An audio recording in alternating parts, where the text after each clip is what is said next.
అమ్మ, నేటి వైశిష్ట్యాన్ని ప్రేక్షకులకు తెలియజేస్తారా? నేటి వైశిష్యంలో భాగంగా ఈ రోజున మనం ఒక చిన్న మోటివేషన్ స్టోరీ చెప్పుకుందాం.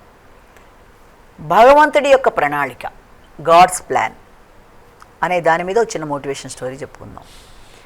మనం ఎన్ని రకాల ప్రణాళికలు వేసుకున్నా కూడా భగవంతుడి యొక్క ప్లాన్ అనేది కూడా ఖచ్చితంగా మన మీద ఉంటుంది కనుక ఆ ప్లానే దాని ప్రకారం కూడా మనం వెళ్ళి తీరాలి.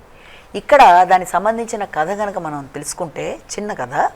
అది ఒక ప్రదేశంలో ఒక సోమరిపోతు, అంటే ఏ పని చేయకుండా ఖాళీగా ఉండే ఒక వ్యక్తి ఉండడం జరుగుతుంది.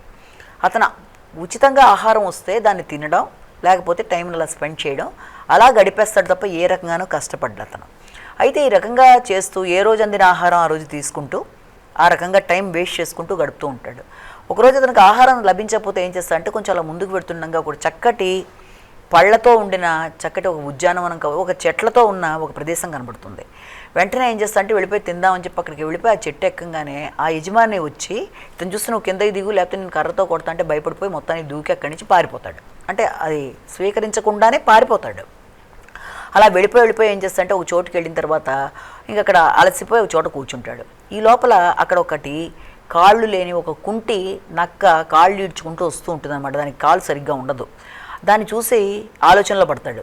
సరే, నేను ఇంత పరిగెత్తుకుంటూ వచ్చాను, నాకు ఆహారం ఏం దొరకట్లేదు, ఇప్పుడేమో దీని అంతటి ఆహారం సంపాదించుకోలేదు, అది చూస్తేనేమో కుంటి పాపం కాళ్ళు ఇలా ఉన్నాయి, దీనికి ఇలాంటి దానికి ఆహారం ఎలా సంపాదించుకుంటుంది, దీని జీవితం ఎలా పెడుతుంది అని దాని మీద అలా చూస్తూ కూర్చుంటే ఈ లోపల అక్కడికి అనుకోకుండా ఒక చెట్టు మీద ఈ లోపల ఒక సింహం రావడం జరుగుతుంది. భయపడిపోయి చెట్టు ఎక్కి కూర్చుంటాడు. ఆ సింహం నోట్లో ఒక మీట్ అనమాట, అంటే ఒక ఆహార పదార్థంతో అది అక్కడికి వస్తుంది. అది దాన్ని చూడగానే మిగిలిన జంతువులన్నీ పారిపోతాయి అరణ్యంలోంచి. అక్కడ నక్క మాత్రం ఎటు కదలకుండా అక్కడ కూర్చునే ఉంటుంది. అదేం చేస్తుందంటే అది తినగా మిగిలిన ఆహారాన్ని అక్కడ దానికి ఇచ్చేసినట్టుగా పడేసినట్టుగా అది వెళ్ళిపోతే ఈ లోపల అది నక్క తినడం అయిపోతుంది. అయిపోయిన తర్వాత అది చూసాక ఇతను అనుకుంటాడు, చూసావా భగవంతుడి యొక్క ప్రణాళిక, దానికే ఆయన అంత సహాయం చేసినప్పుడు అది ఉన్న చోటు నుంచి కదలకుండా ఉంటేనే దానికి ఆహారం ఇచ్చాడు కదా, కాబట్టి తప్పకుండా నాకు కూడా డెఫినెట్గా దేవుడి యొక్క ప్రణాళిక ప్రకారం నాకు ఏదో హెల్ప్ ఉంటుంది, కాబట్టి డెఫినెట్గా నాకు వస్తుంది. ఇప్పుడు నేను వెళ్ళి ఇక్కడ నాకు కూర్చుంటాను, నాకు కూడా ఎవరొకళ్ళు వచ్చి ఆహారం ఇస్తారు, భగవంతుడి ప్లాన్ తప్పకుండా నా మీద ఉంటుంది కదా అనుకుని వెళ్ళిపోయి ఏం చేస్తాంటే ఒక చోటుకి వెళ్ళి అక్కడ కూర్చుంటాడు. 2 రోజులు గడిచినా ఎవరు రారు అక్కడికి, అతనికి ఎవరు ఆహారం ఇవ్వరు. అదేంటి నాకు ఇంత ఆకలిస్తుంటే కూడా నాకు ఎవరు ఇవ్వలేదని చెప్పి ఇక భరించలేక ఆకలి ఎక్కువైపోయి మొత్తానికి దిగి నడుచుకుంటూ అలా ముందుకు వెళ్తుంటే అక్కడ ఒక బౌద్ధ భిక్షువు, ఒక సాధువు కనబడతాడు.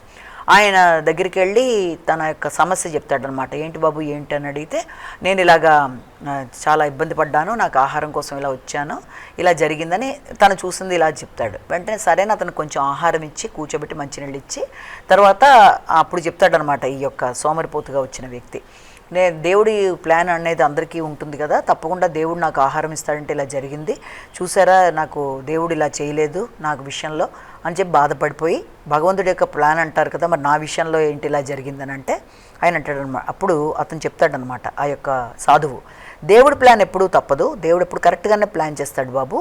ప్లాన్ చేసినప్పుడు దేవుడు చెప్పింది ఆయన అక్కడ నువ్వు నక్క సింహం 2 ఉన్నాయి చూసావా, నువ్వు నక్కతో పోల్చుకున్నావు, నక్క కాదు సింహంతో పోల్చుకోమని చెప్పి ఆయన ఉద్దేశం. ఎందుకు అంటే అది ఆహారం ఇచ్చే స్థాయిలో ఉంది, ఇది పాపం దీని పరిస్థితితో అది అలా ఉంది. అక్కడ దాని సింహంలో ఒక యాక్షన్ అనేది ఉంది, అంటే అది కదలిక, యాక్షన్ ఉండాలి ఒక వ్యక్తికి. అంటే తన యొక్క శక్తి సామర్థ్యాలను ఉపయోగించుకుంటూ కష్టపడుతుంటే దేవుడు ఎప్పుడు నేను ఖాళీ కూర్చుంటే నీకు ఆహారం ఇస్తానని చెప్పండు. నీ శక్తి వంచన లేకుండా నువ్వు కష్టపడితే ఆయన తప్పకుండా దాని పరంగా చేసే సహాయం చేస్తాడని దానిలో సారాంశం తప్ప నీకు నచ్చినట్టుగా నువ్వు అన్వయించుకోకూడదమ్మా మాటలు అని చెప్తే ఆలోచించుకుంటూ అలా ఉండిపోతాడు. అంటే దీన్ని బట్టి మనం ఏం నేర్చుకోవాలి అంటే, భగవంతుడు వ్యక్తులందరికీ కూడా టాలెంట్స్, ఎబిలిటీస్, సామర్థ్యాలు, ఆలోచనలు, శక్తి అందరికీ ఇస్తూనే ఉంటాడు. ఆయన యాక్షన్ని కోరుకుంటాడు.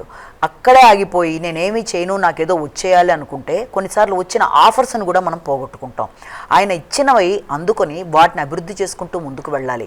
భగవంతుడి ప్లాను తప్పకుండా ఉంటుంది. భగవంతుడి ప్లాన్ ప్రకారం దానికి దగ్గరకు వచ్చిన ఆలోచనలని ఉపయోగించుకొని జీవితంలో ఎదగడానికి ప్రయత్నం చేయాలి. కానీ నేను ఎక్కడికి కదలను, ఉన్న చోటే కూర్చుంటాను, నా యాక్షన్ ఏమీ చేయను, నాలో ఏ రకంగానూ ఏముండదు, ఇక్కడే కూర్చుంటా, అన్నీ అవే జరిగిపోవాలి అనుకుంటే అలా కాదు. అక్కడ ఏంటంటే ఆయన అవకాశాలు కల్పిస్తారు, శక్తి సామర్థ్యాలు ఇస్తారు, కష్టపడమని చెప్పి ప్రోత్సహిస్తారు. నీ ఆలోచనలని, నీ తెలివితేటలని నీకున్న స్థాయిలో పెట్టుబడిగా పెట్టి దాని ప్రకారం నువ్వు రోజు కష్టపడుతూ నువ్వు ముందుకు పెడుతున్నప్పుడు నీకు ఎదురవుతున్న అవరోధాలలో ఏదన్నా నువ్వు పడిపోకుండా నీకు ఆయన సహకరించడానికి ముందుకు రావడం అనేది ఉంటుంది తప్ప ఏ యాక్షను చేయకుండా నీ నక్క టైపులో దానికి కాళ్ళు లేకుండా అది అలా ఉండిపోయింది కనుక అది దానిలాగే నేను ఉండిపోతాను, నాకు భగవంతుడు ఆహారం తప్పకుండా ఇచ్చేస్తాడు, దేవుడు అందరికీ ఒక ప్లాన్ ప్రకారమే పెడతాడు కదా అని అలా అన్వయించుకోకుండా యాక్షన్. సింహం ఏం చేసింది? అక్కడికి వచ్చింది, ఉన్న చోటు నుంచి కదిలింది, ఆహారాన్ని తెచ్చింది, దానికి ఇచ్చింది. అలా వ్యక్తి తన యొక్క ఎబిలిటీస్, తన సామర్థ్యాన్ని ఉపయోగించుకోవాలి, తన తెలివితేటల్ని ఉపయోగించుకోవాలి. వాటిని ప్రతిరోజు కూడా ఉపయోగించుకొని ఏ రకంగా తను ఎదగాలి, ఎన్ని విధాలుగా వచ్చిన అవకాశాలను ఉపయోగించుకోవాలి, ప్రోగ్రెస్ అనేది ఏ రూపంలో వస్తుంది, ఎన్ని విధాలుగా నేను కష్టపడితే అనుకున్న స్థాయికి నేను రీచ్ అవుతాను అనే కష్టాన్ని వ్యక్తి చూపించడం మొదలుపెట్టినప్పుడు భగవంతుడి యొక్క ఆశీర్వచనం తప్పకుండా ఉంటుంది. ఎందుకంటే అవేమీ చెయ్యను, గాల్లో దీపం పెట్టి దేవుడా అన్న చందాన్ని ఉండడం బట్టి వ్యక్తికి అభివృద్ధి అనేది ఉండదు. కష్టపడాలి, తన స్థాయి ప్రకారం, తన ఆలోచనల ప్రకారం ఆలోచనలను ఉపయోగించుకోవాలి, స్కిల్స్ ఉపయోగించుకోవాలి, ప్రతిరోజు కష్టపడాలి, ఎన్ని విధాలుగా కష్టపడి ఇంకా ఇంకా బాగుండాలి. నిన్నటికన్నా ఇవాళ బెటర్గా ఉండాలి, ఇవాళకన్నా రేపు బెటర్గా ఉండాలి. ఆ రోజుని ఆలోచనలతో ఆపేసి రేపు కనుక చూసుకున్నప్పుడు నిన్నటికంటే ఇవాళ బెటర్గా ఉన్నానే, కిందటి సంవత్సరం కంటే నేను చాలా మెచ్యూర్డ్గా ఉన్నానే అనే ఆలోచనలు అనేవి వ్యక్తిలో రావాలి.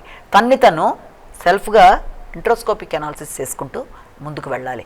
అలా గనక పెడుతున్నప్పుడు, అంతేగాని మాటల్ని మనం ఇలా అన్వయించుకొని భగవంతుడి ప్లాన్ ఉంటుంది కదా, ఆయన అన్నీ చూసేసుకుంటాడు కదా, ఆయన అందరినీ పుట్టించింది భగవంతుడే, భగవంతుడికి తెలుసు ఎవరి యొక్క పరిస్థితి ఏంటి, ఎవరికి ఎక్కడ చెయ్యాలి, ఎలా ముందుకు వెళ్ళాలన్న విషయంలో ఆయన ఉంటాడు. కానీ దాని మీదే నువ్వు వదిలేసి నేను ఇక్కడే కూర్చుంటాను, ఏ రకంగానూ నా శరీరాన్ని కూడా కదపను, దేవుడు చేసేస్తాడు అంటే అది జరిగే పని కాదు. నువ్వు యాక్ట్ చేయి, కష్టపడు, నీ శక్తి ఉపయోగించు, తెలివితేటలకి పదును పెట్టు, ఎంత బాగా ఎదగాలో నువ్వు చూసుకో, దాని కొరకు నువ్వు పడే కష్టానికి తగిన విధంగా ప్రతిఫలం అనేది ఉంటుంది. నువ్వు ఏ పని చేసినా ప్రతిఫలం కోసం కాదు, కష్టంతో దాన్ని నమ్మి ముందు చేసుకుంటూ పెడితే ఆటోమేటిక్గా ప్రతిఫలం కూడా వస్తుంది. కాబట్టి దీని ప్రకారం ఏంటంటే మన మైండ్ సెట్ను మార్చుకోవాలి, ఆలోచన విధానాన్ని మార్చుకోవాలి, మన పరిమితులను ఉపయోగించుకోవాలి, జీవితంలో ఎదగడానికి కష్టపడాలి. ఆ రకంగా కష్టపడుతూ సోమరితనం లేకుండా చక్కటి ఆలోచనలతో నిన్న కంటే నేటి కంటే ఎల్లుండి రకరకాలుగా ఎన్ని రకాలుగా బుర్రని పదును పెట్టుకుంటూ చక్కగా ముందుకు వెడితే జీవితంలో అనుకున్న లక్ష్యాలు సాధించడానికి సోమరితనాన్ని అడ్డు లేకుండా చూసుకుంటూ వెడితే మంచి రిజల్ట్ వస్తుందని ఈ చిన్న మోటివేషన్ స్టోరీ దాకా తెలుసుకున్నాం.